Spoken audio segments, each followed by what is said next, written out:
I am on my treadmill. I'm sorry. I'm on my recumbent bike. I'm going to get a little bit of cardio in. I just finished training a little while ago. And thank you, Buster. And it's time to come home and do a little bit of my recumbent bike. So,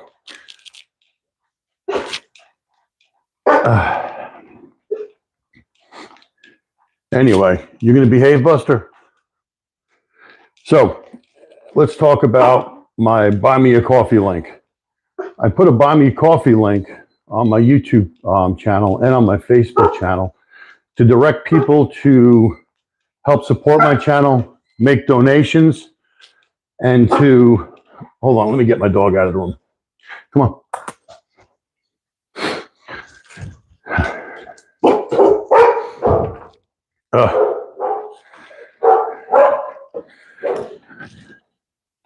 Anyway, I apologize for Buster. It's an every morning thing, him and Molly both. Anyway, I put the Buy Me Coffee link to help offset the cost of my YouTube channel. It gets very expensive funding YouTube, cost for production, equipment, etc. But on this site, I have links to where we can do one-on-one Zoom calls, where you can talk to me directly on a Zoom call. We'll go for an hour, maybe a little more, and we can go and customize a program just for you. What your goals are, and get you on the right path to reaching your goals. We can discuss everything from training to nutrition, reversing type 2 diabetes, keto diet, which is my specialty. I've brought my weight down from about 305 pounds. I'm 277 now. I haven't had any insulin. Since March 12th or March 15th, no insulin. My blood sugars have been stable. No other diabetes medications. But anyway, also, I have a link for those guys that are in contest preparation, guys and gals. I was trained by Bob Gruskin, one of the best coaches back in the day, 70s, 80s, and early 90s. And it's his 7-day dial-in, 7 days before the contest, what you do for your peak. And it works. Bob's trained a lot of champions, myself included. And this is the protocol that we used. No diuretics involved, no drugs. It's just sound nutrition and understanding food and sodium manipulation and how it works and how you do carb depletion and how it fills you out. That's available also for a download. And then my book, Untold Secrets of Bodybuilding, that's on the site also. And that's available for a download. And the biggest kicker is I will take on a few clients because I have some openings coming up. And I will take you on a journey for 1 year of training at a very, very extremely affordable price. Included in this is a Zoom call every month. Now, my Zoom calls are $50 for 1 hour or a little more than an hour. And you're going to get one Zoom call a month. Plus, you'll have my personal cell number where you can text me. You can call me. Unlimited. There's no 3 phone calls, 2 text messages a week. There's none of that bullshit like a lot of trainers do. I'm not that guy. I'm the kind of guy, the coach, that cares about you and wants to make sure that you're reaching your goals. And that's very important to me. So, this is 12 months. It's a $600 course. And if you look at it, a lot of coaches are charging $200 and $300 a month. My fee is only $50 a month. It's for 12 months, $600. and it will get you to your goals. Whether you want to build muscle, lean your body fat out, go on a real extreme weight loss journey, I cover everything with you, and I will set up the plan and keep you going and keep you motivated and keep you accountable for what you're supposed to be doing. You know, you're not in it on your own. I'm there with you. And I will make sure that you do this and stay with it. You know, for the people that want to lose weight or the people that want to reverse diabetes, I'll tell you how I did it. There's a lot of secrets out there. A lot of coaches don't share the secrets. They just say, follow this plan. It's on a piece of paper. Just do this and don't ask me any questions. I want you to ask me the questions. I want you to reach your goals. I want you to understand what you're doing. It's not just do this, eat this, drink this, train like this. Everything has a reason why it needs to be done. And I'm going to explain all those reasons, and I'm going to walk you through everything with this. And we're going to get you to your goals. So, like I said, I have a few openings coming up. I've had some very, very successful clients in the past. And I'm ready to take on a few more. So reach out to me. I've put links on my Facebook page. You can look me up on Facebook and send me a friend request.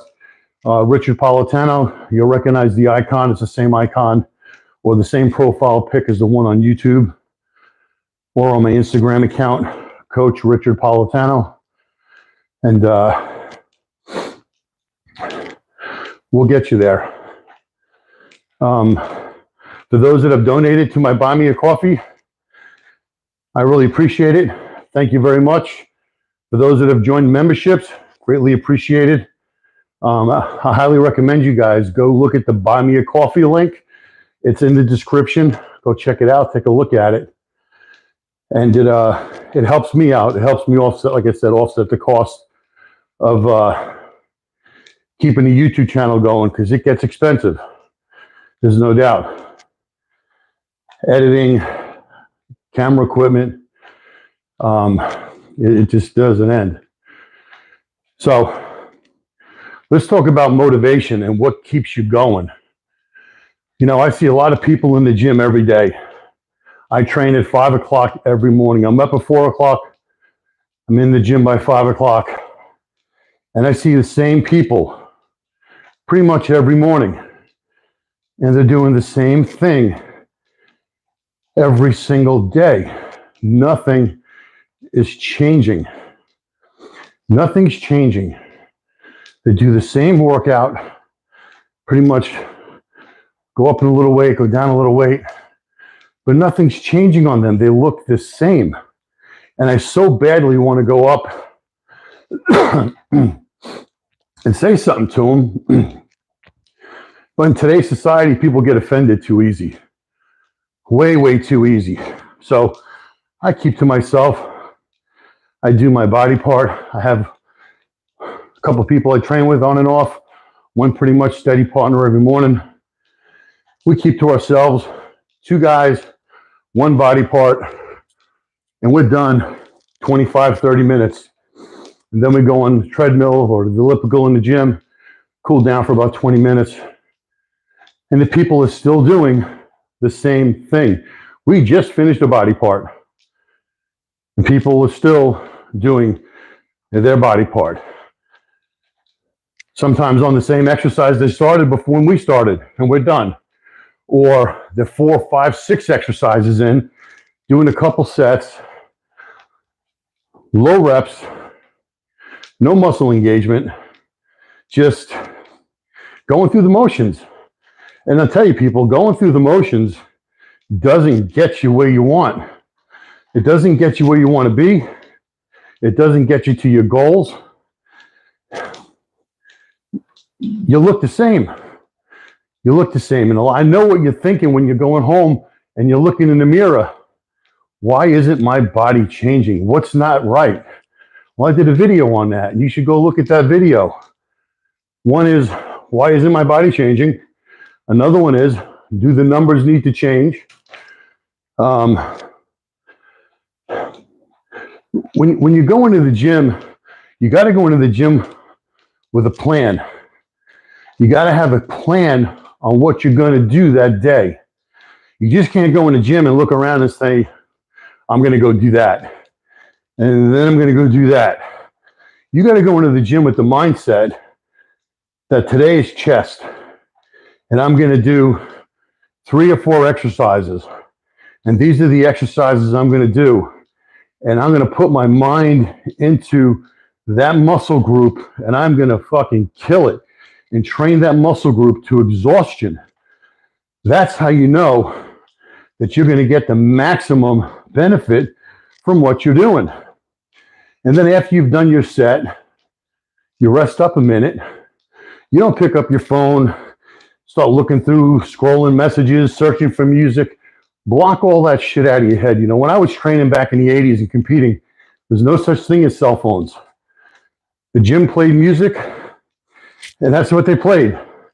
Whether you liked it or not, didn't matter. I learned how to zone out the music I don't like, and I'm in my own mental zone when I'm training. I don't hip hop through the gym and bebopping. My mind is in the game. My mind is in the muscle that I'm training. And you have to do that, because if you don't have that mind-muscle connection, you're missing it. You're missing it. Who's up? Who just came on? Let me get my glasses on. Yeah, when you're my age of 58, you can't see those little bit of a distances. Let me check it out. Here's Johnny. Been taking your advice, broke through the next barrier, and started growing again. Johnny, that's awesome. I'm so glad to hear that. That means a lot, because that's telling me that you're listening to what I'm saying. I'm a no bullshit coach. I don't just tell you for the sake of burning time up. I tell you because I was taught by the best trainer back in the day. I had Bob Gruskin. Go look up who Bob Gruskin was. I'm one of the Gruskin guys from the 80s. The man was like a father to me. And at 18 years old, I was that young kid at his house, sitting at the table with all the champions that were a few years older than me, listening to their stories and how they trained and what they were doing and how they ate. And I learned it all. And I went into the gym with them, and I learned how to train. I learned how to train correctly, to engage the muscles on every exercise, not just slinging weights. Anyone can go in a gym and sling weight and lift heavy and throw shit around.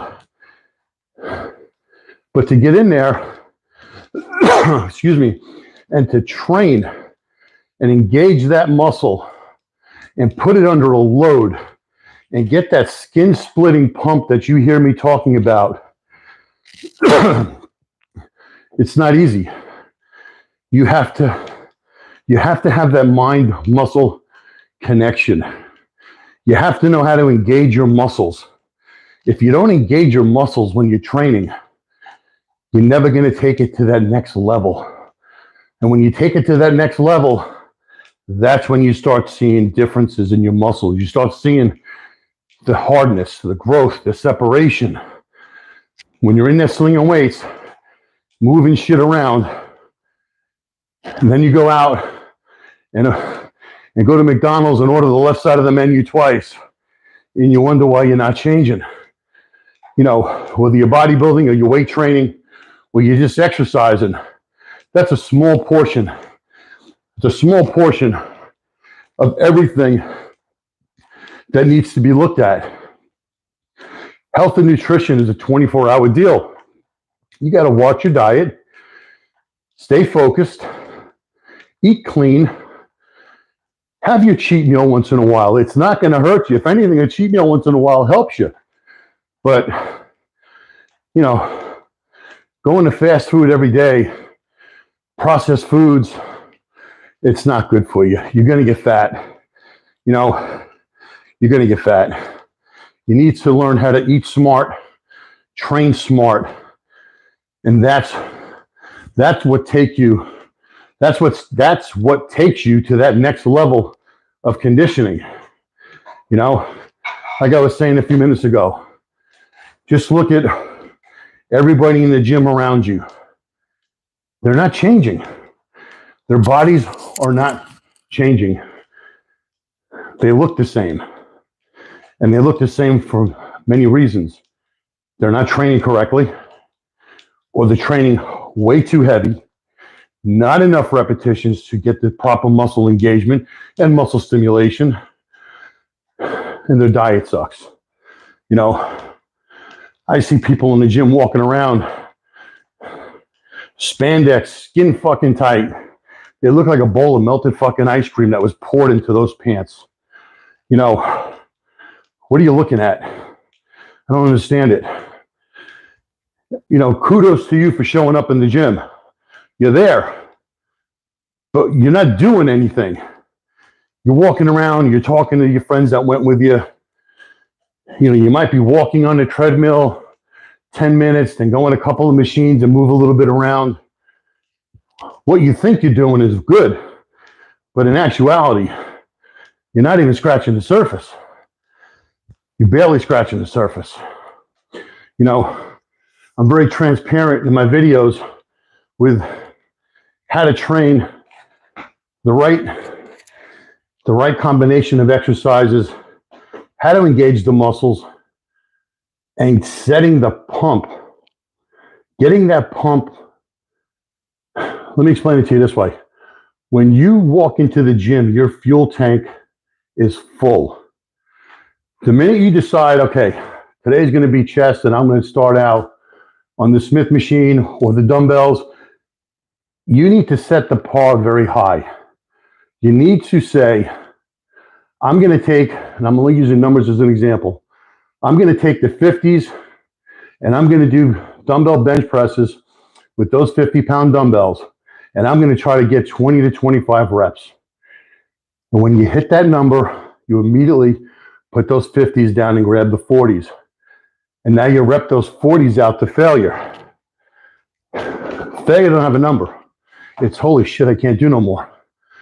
And then you get the 30s. Rep it to failure. If you want another set, grab the 20s. Oh my God, 20s, really? When you're 100 reps into a set, 20 pounds feel like 100 pounds. Your muscles are numb. So after that first round of drops, close to 100 repetitions, you rest about a minute. Then you pick up the 40-pound dumbbells and you rep them to failure. And then the 30s and you rep them to failure. And then the 20s and you rep them to failure. I guarantee you, within those first 2 rounds of those drops, the skin in your pecs is going to get so tight because the muscle is going to be so engorged with blood. That's what you want.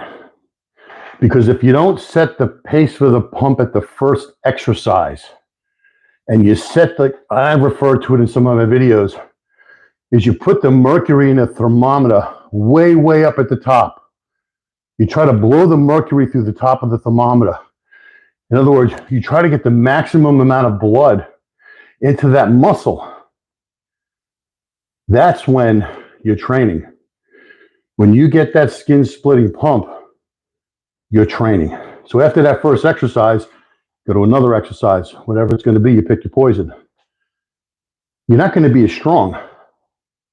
Start out a little bit lighter. Always go for the repetitions. Not, I know I can bench these 100-pound dumbbells 6 times. Nobody gives a shit. Bench the 50-pound dumbbells 25 times. That's going to give you the skin splitting pump. That's going to put the maximum amount of blood into that muscle. And remember, as you go exercise to exercise, you're expending fuel. You're not going to be as strong as you were in the first exercise. So you lighten up the weight. And it's all about the repetition and getting that pump. You'll never be able to say, I'll catch it up on 2 or 3 exercises later. I'll get the pump where I need it. You're not going to be able to because you're losing fuel. You're burning fuel as you're going along. You're not going to get that pump where you want it to be like it should have been on that first set. The first set is so important. You got to blow your load and get the maximum amount of repetitions started on that first set. It is so important. And that's what was taught to me. And that's what took me to the highest levels of competition competing in the Mr. Universe. You know, you have a bazillion guys that compete in all these local shows and regional shows and some national shows. Go to the Mr. Universe. It's a totally different world when you're competing against the best bodybuilders in the world. Those are the elite. They're the 1% of the population of competitors that make it to that level. And they didn't get there because they're slinging weight. They got there because of the type of knowledge that I'm sharing with you. They were taught the right way how to train by somebody with knowledge, not this bullshit bro talk in the gym or this ego lifting. Oh, I did 315 for 4. Big fucking deal. Who cares? You know, bench 225 for 15 to 25 reps. Then you'll impress me. And then strip it down to 205 and rep it to failure. And then 175. And then 155. And then 135. Then you're impressing me.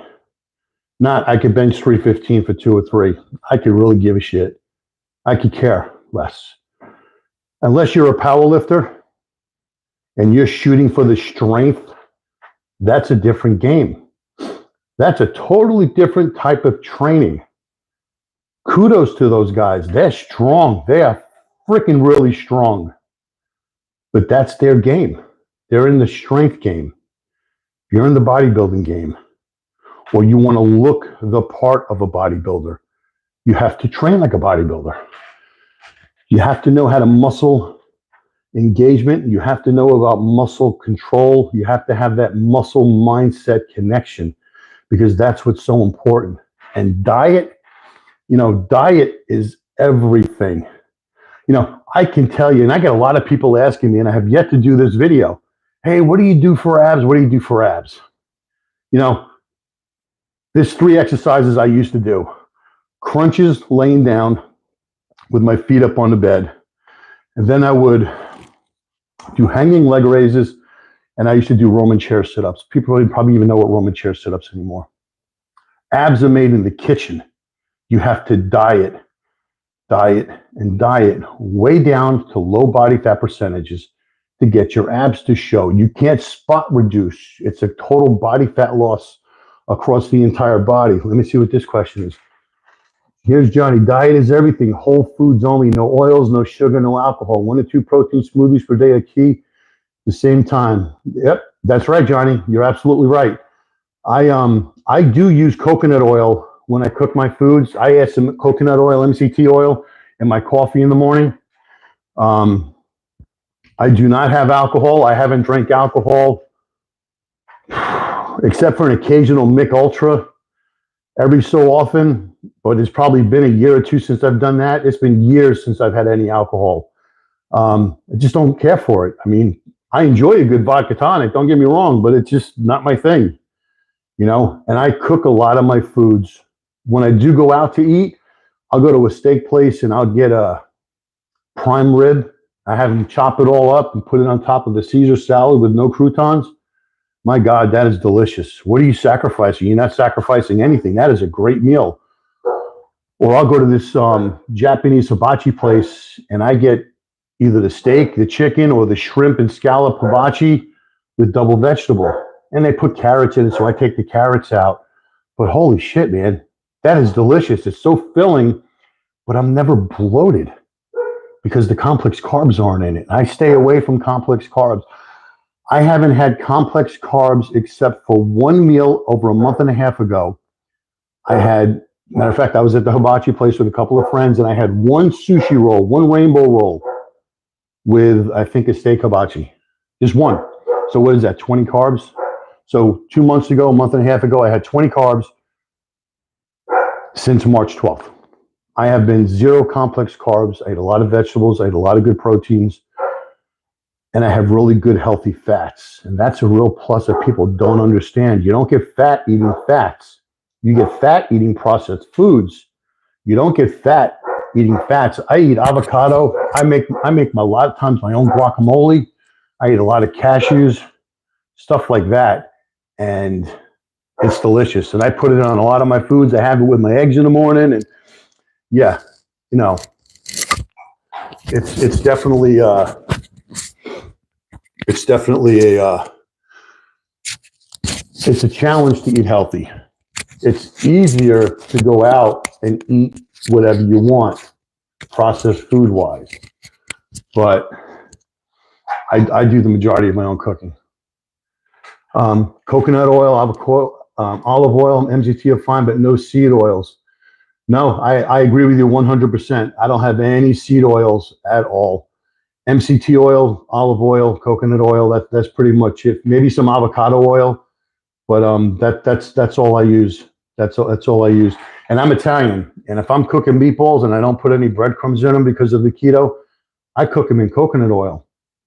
And if I'm making chicken cutlets and I use a pork panko for the breadcrumbs, I cook them in coconut oil. And oh my God, they are so good, and they're not greasy, and they're very light, absolutely delicious. And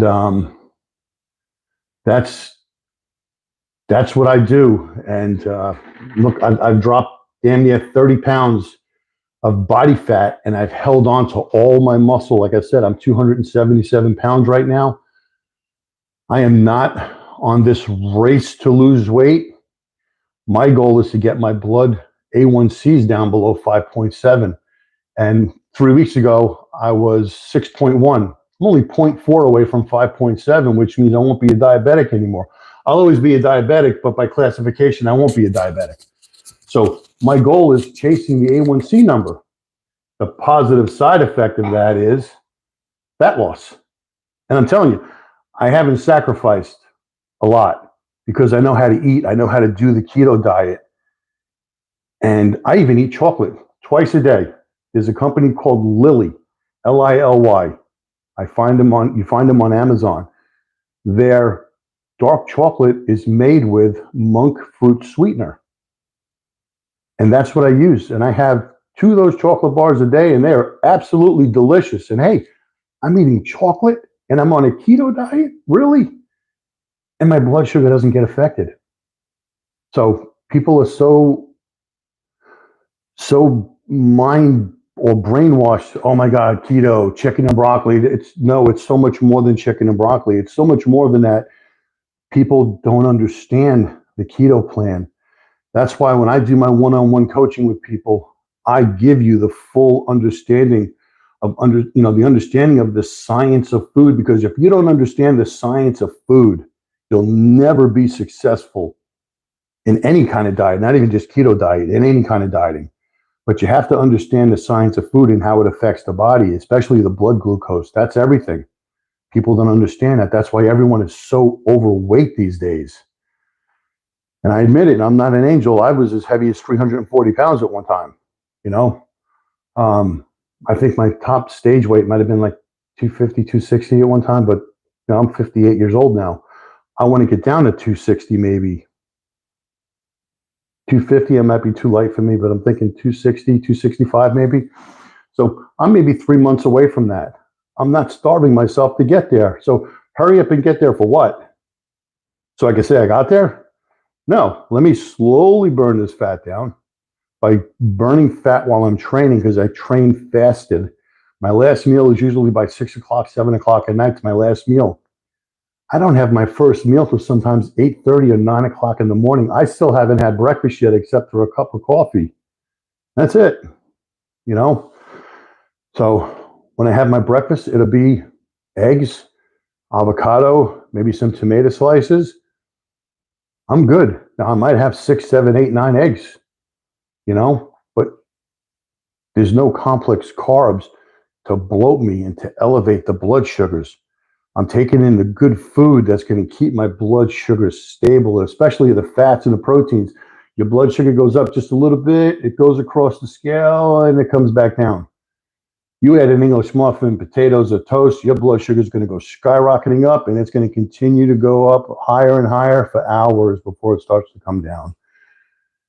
And that's what people don't understand. You know, they eat that very healthy breakfast they think they're eating with the carbs, and then they go to lunch and they do another healthy lunch. They're thinking it's got carbs in it. Well, the carbs you had for breakfast are just barely starting to come down by the time it's time for lunch.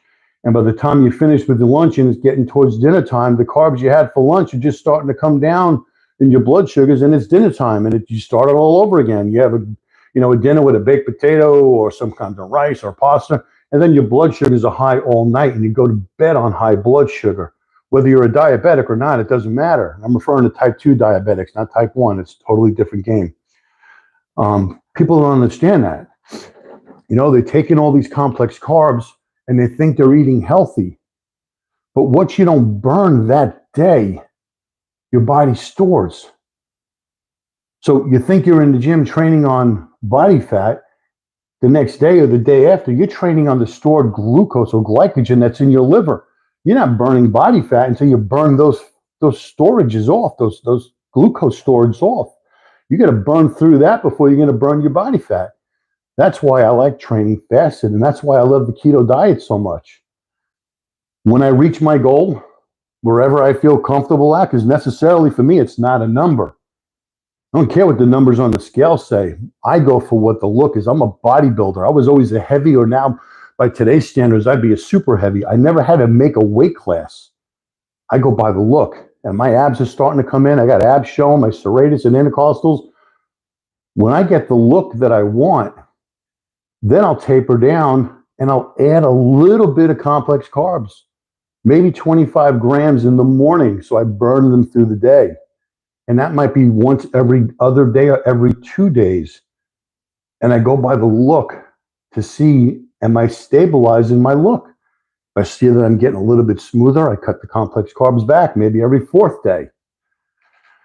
But that's what works for me, and that's what works for a lot of people. If someone tells you, well, that diet didn't work for me, well, they probably didn't do the diet correctly.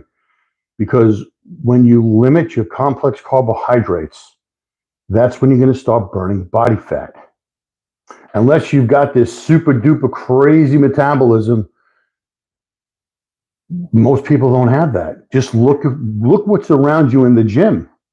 You see very few people that are in really top physical shape. Most people, 20, 30, 40, 50 pounds overweight. So if they tell you, yeah, that diet didn't work for me, well, it's because they didn't understand the diet, nor did they do it correctly. You know, there's a science to food, and you have to understand the science of food. And there's a science with training. And if you don't understand the right science of food, and you don't understand the science of training and know how to incorporate both of those two sciences together, you're never going to be successful, especially as a competitive bodybuilder. That's the optimal. You have to master those sciences. But for the everyday person going to the gym that wants to stay in shape, it's still having a good understanding of the food and a good understanding of training. Because if you're not going to see the changes in the gym. You're going to be seeing the same thing that you see every morning when you go to the gym. The changes aren't going to be there. You're going to lift the same way you've always lifted because you think that's the way you're supposed to, because you saw somebody on the video who looks like they're in really great shape and they're telling you something that's so far from the truth because they're trying to sell you something. I'm not trying to sell you nothing. You want to work with me one-on-one, then you're going to get the 100% honest opinion about what you need to do, because I was trained and coached by the best, and I trained with and worked with the best back in the 80s, which was my generation of competitors. And I was a very, very good bodybuilder. Obviously, I went to the Mr. Universe, so that tells you something. But let me see what this is. Let me see. Put these on, my old man glasses. Papa Steve, thank you for your videos. I'm 61 and loving this style of training. Dropping the complex carbs has also made a huge difference. You mean the scale. How much cardio do you think is too much for show prep? You know, before I answer that question, Papa Steve, I am so glad that you're getting a lot out of these videos. I really enjoy making them. I love teaching people what was taught to me, and I'm glad it's working for you. Please keep doing it. I will always guide you through the right way to train, the right way to eat. Like I said, it is a friggin' science, and if people don't understand it, they're never successful at it. And reach out to me anytime, and I'll be glad to give you advice. You mean the scale, how much cardio do you think is too much for show prep? Let me tell you, back in the 80s when I was competing, we didn't do cardio. And if you did, it was very little. And let me explain to you why. When you're getting ready for a competition and you're only 20 pounds over your stage weight, and you have a 20-week prep ahead of you, you could easily lose a pound of body fat a week without starving yourself or really going crazy on these diets. It's when you're 20 or more pounds overweight that you really have to tighten up the diets. Calorie restricted, complex carb restricted, and then you have to do more to burn more calories. I would suggest no more than 20 minutes of cardio, because you risk the chance of burning through muscle tissue. Keep your complex carbs below 50 grams a day, and you will see that you will start burning more fat while you're training and while you're doing your cardio. Because if you take in too many complex carbs a day, unless you burn through all those carbs, and carbs also have calories, unless you burn through all of those, you're not going to burn through your body fat first. The reason you see a lot of these guys taking in so much complex carbs today is because of the drug cycles they're using. When I was competing, we didn't use insulin. It was unheard of until it came into the 90s. And in order to use insulin, which is the most powerful growth hormone there is, in order to use insulin and be safe with it and get the muscle growth and the muscle size you need for it, you have to feed it the complex carbs and the sugars. Because if you don't, you're going to bottom out blood sugar wise and you're going to die. Look at some of the guys that are dying in today's game. That's why people are doing these very high complex carb diets. That's why you see these guys with these very, very big distended stomachs and very morphosized physiques. It's because of heavy insulin use and IGF-1. In my opinion, that's a death sentence. And the writing's on the wall. You see these guys are dying all the time. And that on top of diuretics to get them in that, the stage condition, it's just crazy what it is today. But honestly, I wouldn't do more than 20 minutes of cardio. I would tighten the diet up and bring your complex carbs down to at least 50 grams or less. And carb cycling is another good idea that you might want to do. 50 grams today, 25 grams tomorrow, 0 grams the next day, and go back to 50, 25, 0, 50, 25, 0. You'll burn your body fat. You will get yourself conditioned because, like I said, we didn't do cardio back in the day, and we were freaking shredded. All right, I'm doing my first natural contest in March. I've already started my prep a month ago. Good luck, you. Yes, good for you. Good for you. If you have any questions, reach out to me.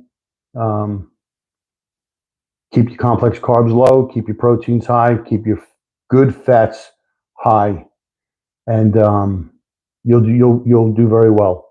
Bodybuilding is a journey. It's not an overnight success story. It takes people years and years to get to where they want to be, and it's a journey worth doing. It's a sacrifice. There's no doubt. Bodybuilding is a sacrificed lifestyle, but is also a very self-satisfying lifestyle. I'm 58 years old, and I am the biggest guy in my gym, and probably in one of the most better shaped guys in my gym. And there are guys half my age in there, and yeah, they might be stronger than me, but I don't give a shit about strength. I care about how I look. You know, I'm a bodybuilder. I don't have to be a shredded bodybuilder. I like to be a separated, conditioned bodybuilder. So at 58 years old, I'm probably the biggest guy in my gym, and muscle separation and size, my legs, and no one can top me in that gym. Even one of the guys in the gym was a professional IFBB pro competitor. Let me tell you, I'd have smoked his fucking doors when I was his age back in the day, because they give pro cards out like they give lollipops out at the fucking bank this day. You don't earn a pro card, they sell them to you. Back when I was competing, you earned that pro card. They only gave 5 pro cards out back in the day. And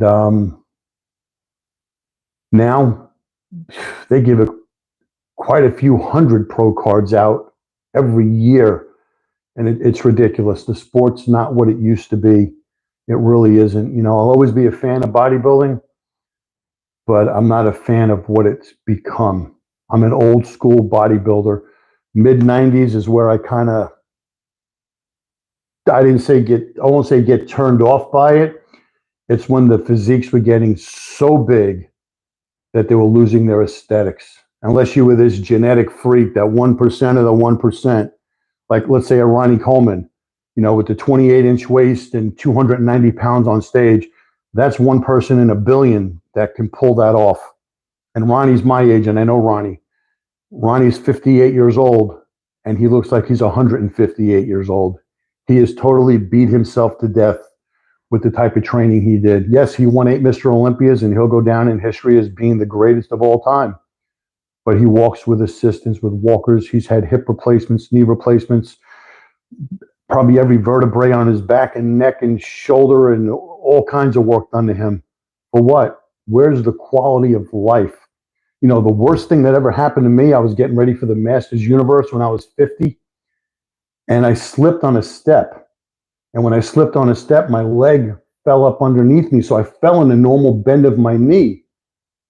And when I did, my body weight coming down on it, all you heard was crack. And I tore the tendon, the quadricep tendon, right off of my knee because I came down so hard when I slipped on that step. I didn't have a chance to try and catch myself. That's the worst injury I ever had, and it took me out of the competition. I was in a brace for 16 weeks, 2 surgeries to repair that, and I had to have 2 surgeries after that.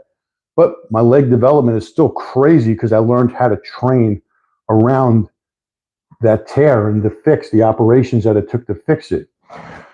But my quality of life is good.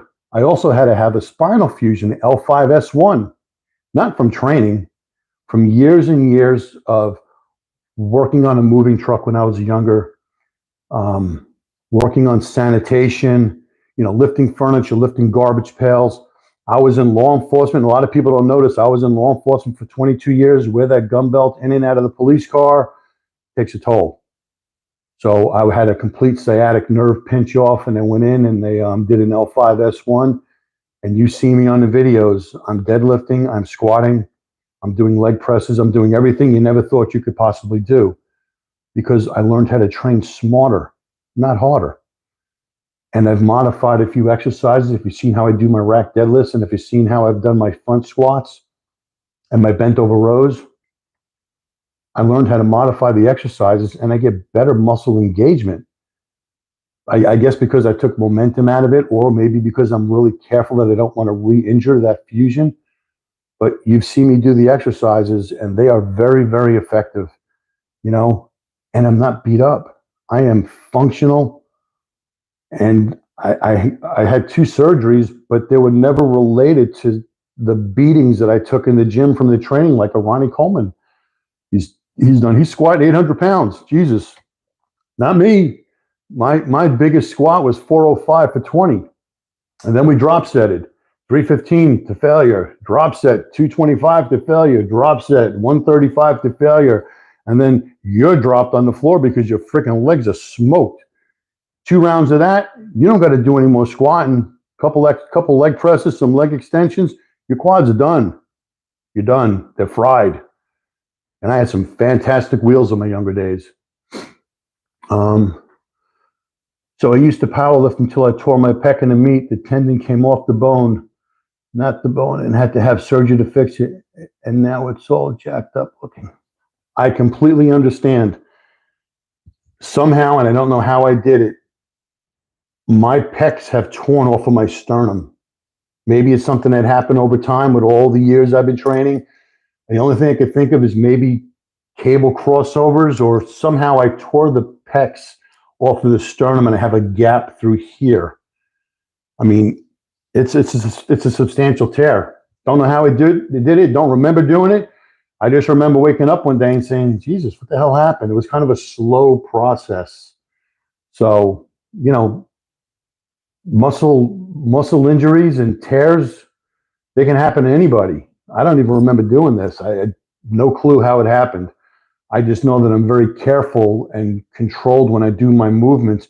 No crazy bouncing. Everything I do is controlled, and I do a nice warm up to get the blood flow.